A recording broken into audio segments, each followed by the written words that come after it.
Olá, meus queridos irmãos, graça e paz a todos. Hoje, um sábado maravilhoso. Hoje é um sábado 28/2 de 2026. Que o Senhor Jesus continue cuidando de você, revelando a você, na palavra, na oração, enfim.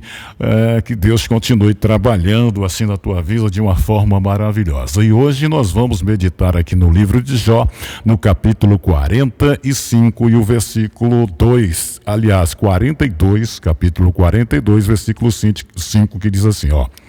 Com o ouvir dos meus ouvidos eu ouvi, mas agora te veio os meus olhos. Jó dizendo, com o ouvir dos seus ouvidos, os ouvidos dele, ele ouviu do Senhor, mas agora ele vê, os olhos dele o veio.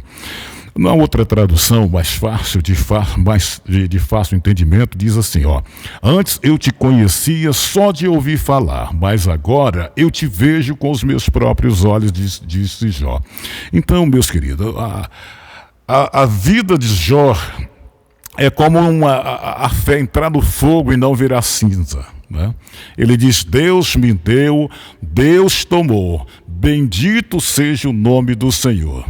A ele toda a honra, toda a glória e o louvor, dizia o Jó. Então, meus queridos, tem frases que não são apenas palavras, são marcas na história de alguém. São cicatrizes que transformam em testemunho.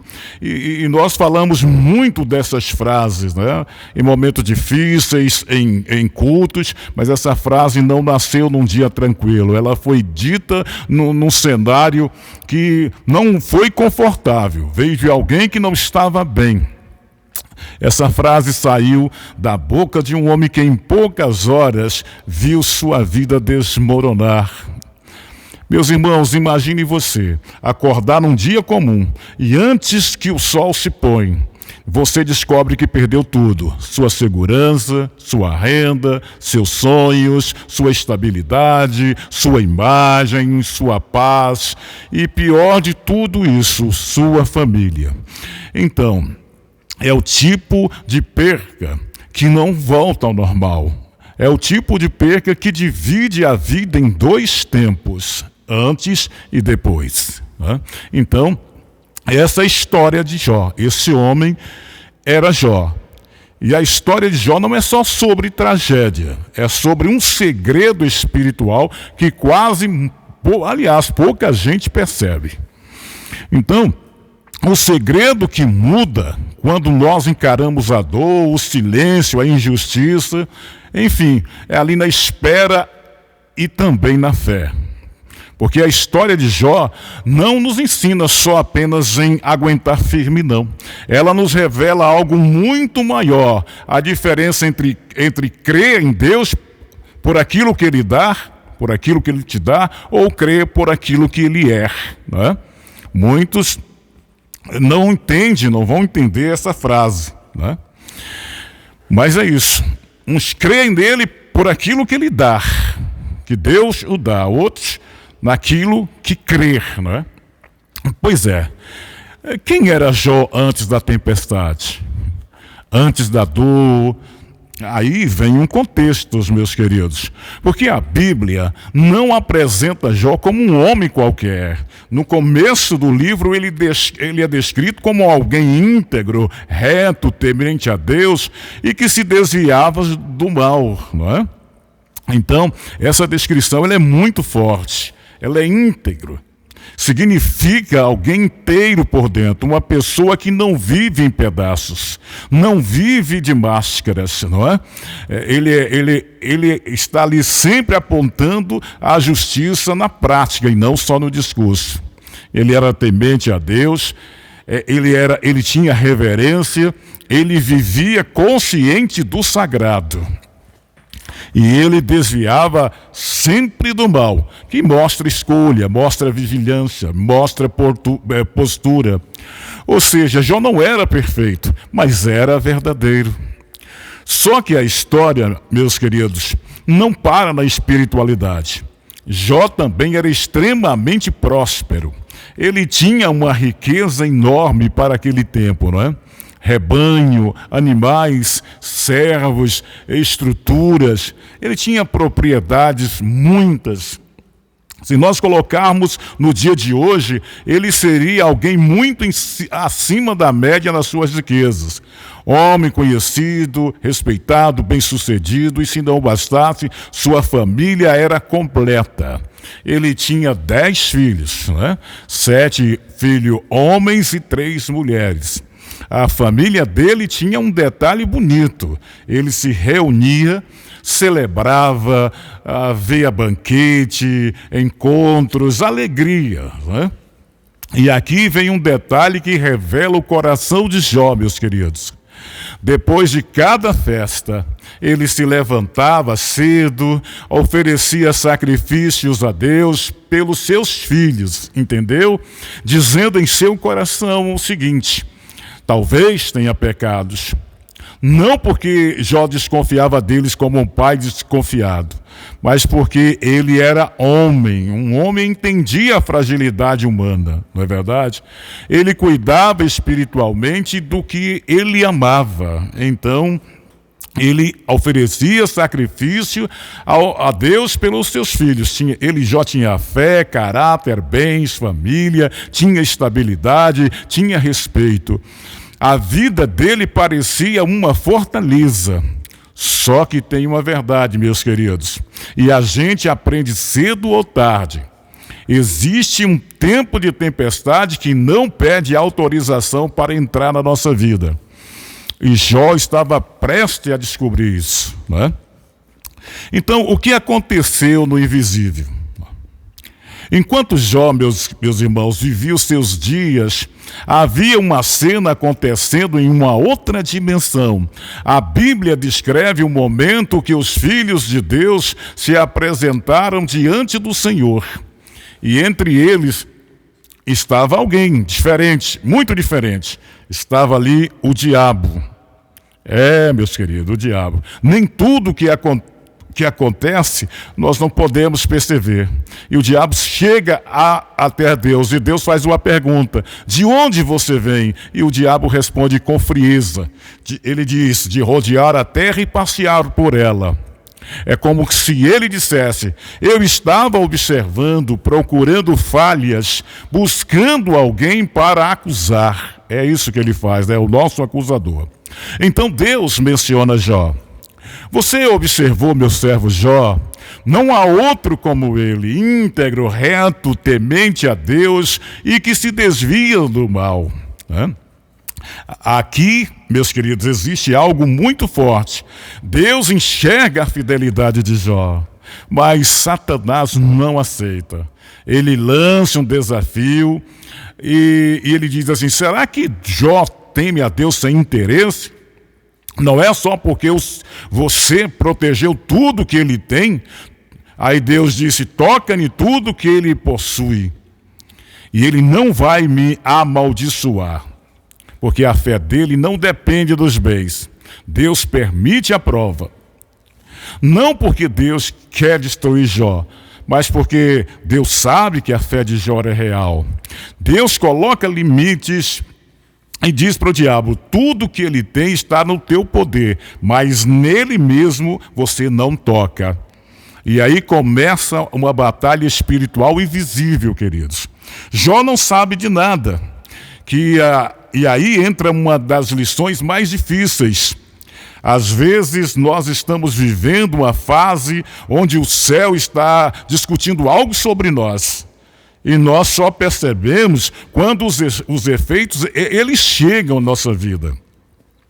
Então, a vida de Jó foi quase esmagada. O texto bíblico descreve como as notícias chegam uma atrás da outra, quase sem espaço para respirar. Primeiro, o mensageiro chega e diz: olha, atacaram e roubaram os animais da tua fazenda, Jó, e mataram os teus servos.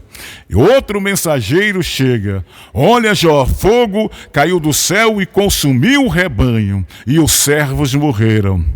E antes que ele processe tudo isso, outro chega com a notícia ainda pior: olha, os caldeus atacaram, levaram os camelos, mataram os servos. E aí vem a notícia que mata por dentro. Mata Jó por dentro. Olha, Jó, seus filhos estavam reunidos. Um vento forte atingiu a casa e ela desabou e todos morreram. Todos morreram. E a Bíblia não faz drama barato, meus queridos. A Bíblia apenas diz, e isso torna muito pesado, porque não existe pai preparado para isso. Não existe estrutura emocional que aguente. Não existe força mental que resiste tudo isso. E em minutos, Jó perdeu patrimônio, segurança, servos, estabilidade e o coração. Seus 10 filhos. A dor de Jó não era uma dor só, meus queridos. Era um colapso em cadeia. E agora vem o ponto que faz essa história de Jó atravessar séculos. A reação de Jó. Ele se levanta, rasga o manto, raspa a cabeça, se prostra em terra e adora o Senhor. E declara: nu eu saí do ventre da minha mãe, e nu voltarei. O Senhor deu, o Senhor tomou. Bendito seja o nome do Senhor. Ainda assim ele adorou. A Bíblia diz algo impressionante. Jó não pecou com seus lábios, nem atribuiu a Deus falta alguma. Isso não significa, queridos, que não doeu nele. Não significa que ele não chorou. Isso significa que no primeiro choque ele não rompeu com Deus, né? Ele adorou com o coração em pedaços. A segunda prova agora é na carne. Depois, outra cena lá no céu. O diabo volta e disse: olha, Deus novamente menciona Jó. Olha, Satanás, ele permanece íntegro mesmo depois de tudo isso que aconteceu. Mas o diabo insiste: pele por pele. Tudo que o homem tem, ele dará por sua vida. Toca no corpo dele e ele te amaldiçoará. Deus disse não. Aí Deus permite, coloca limite e diz: poupa-lhe a vida. Então a dor ganha um novo nível. A Bíblia diz que Jó é atingido por feridas dolorosas dos pés à cabeça. Úlcera, chagas, coceira, inflamações, sofrimentos constantes. E ele, antes respeitado, agora está sentado em cinza, raspando com cacos de telha, cacos de cerâmica. A imagem é grotesca, é brutal, é a figura de alguém que perdeu inclusive a dignidade social. E no meio dessa humilhação, meus queridos, vem o golpe emocional. Sua esposa quebrada também, posso imaginar. Você ainda mantém sua fé? Amaldiçoa esse Deus, homem, morre. Mas não pense nela como vilã. Pense nela em colapso, não é? Perdeu os filhos, mas às vezes pessoas que estão perto de nós falam através do próprio desespero. Jó disse: você fala como alguém que não tem entendimento.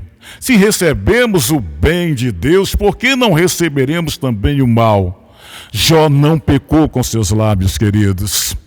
Mas isso não significa que não doeu, não significa que ele não chorou, significa que no primeiro choque ele não rompeu com Deus a sua fé. Aí chegam os amigos, né?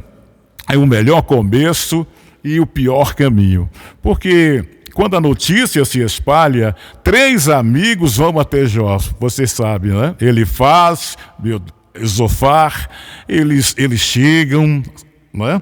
E vê a cena tão chocante que mal reconhece Jó. Rasga as roupas, joga pó na cabeça, se sentam ali ao lado de Jó.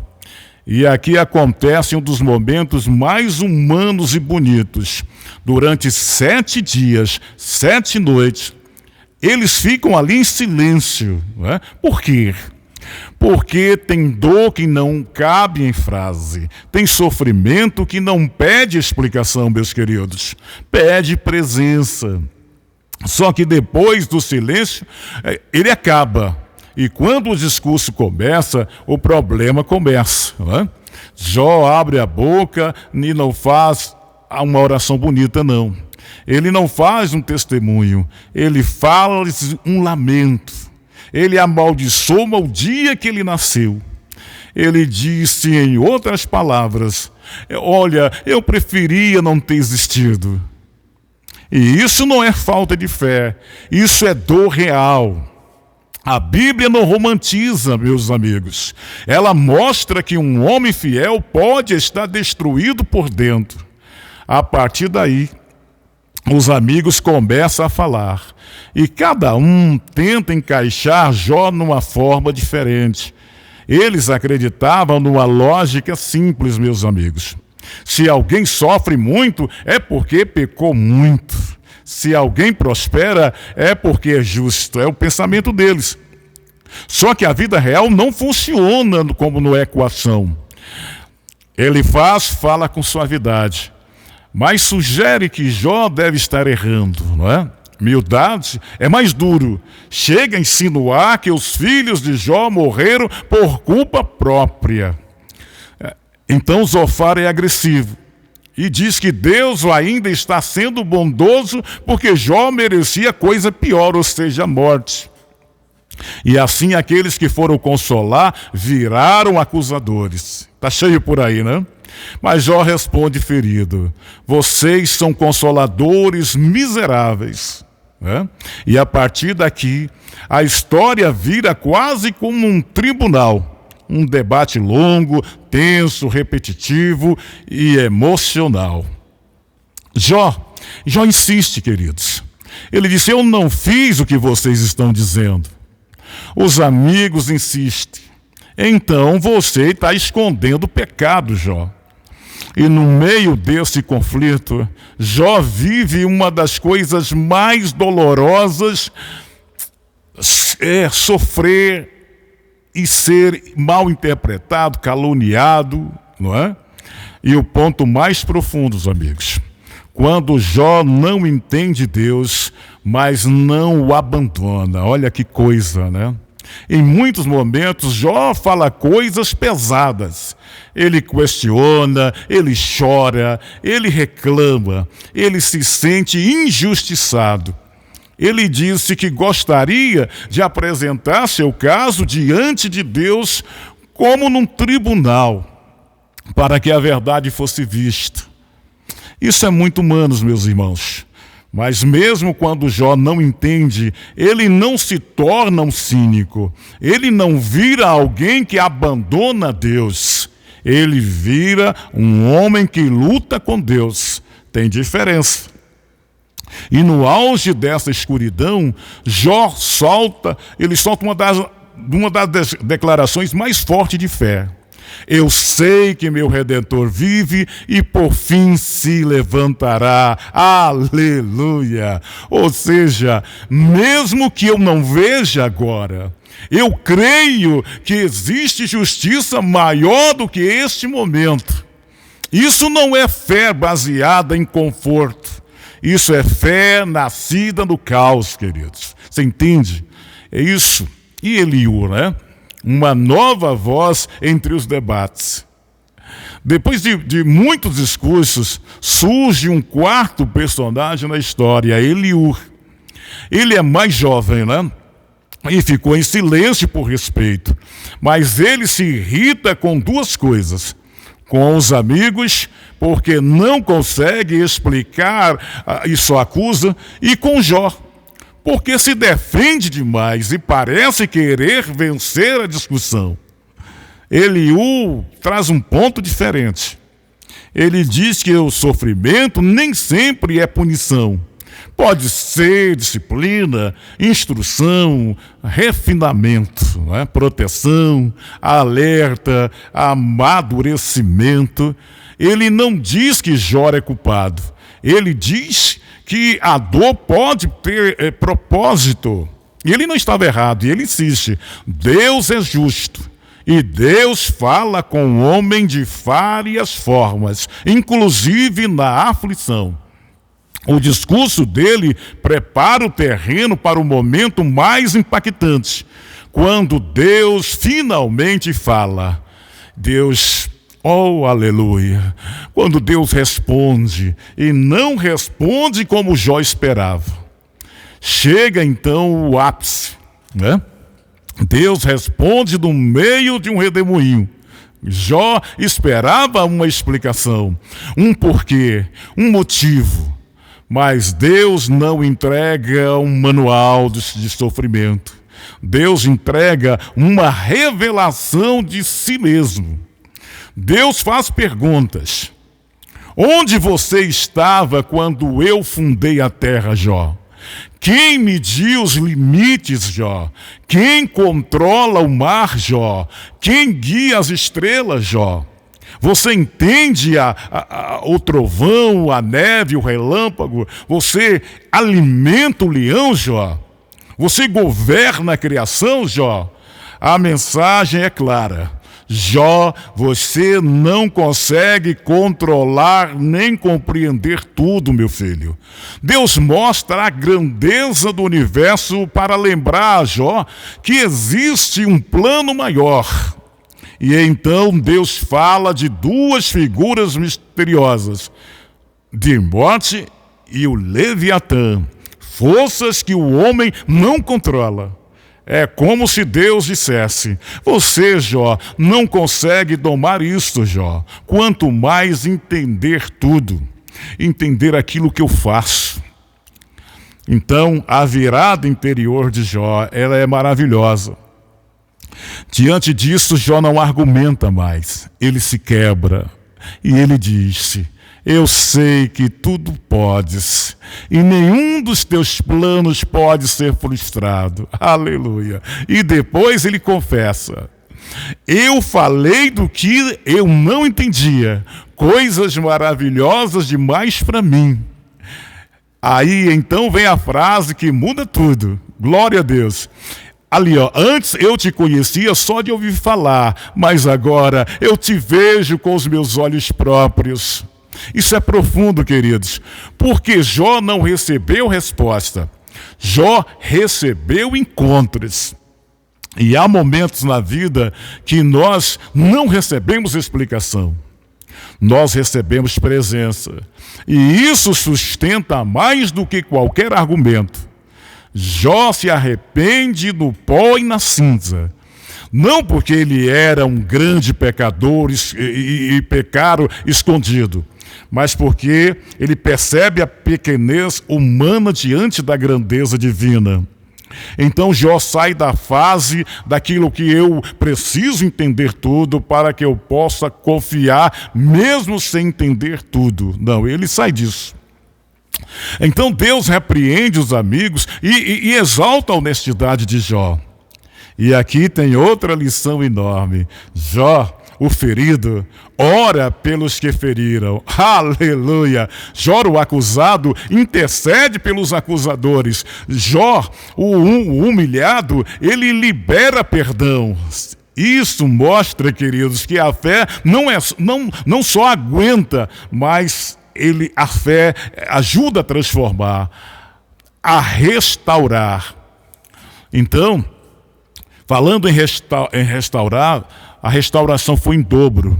Depois disso, de restaurar Jó, que não foi uma restauração pequena e sim dobrada, Jó recebe novamente bens, rebanhos, honra, vida longa.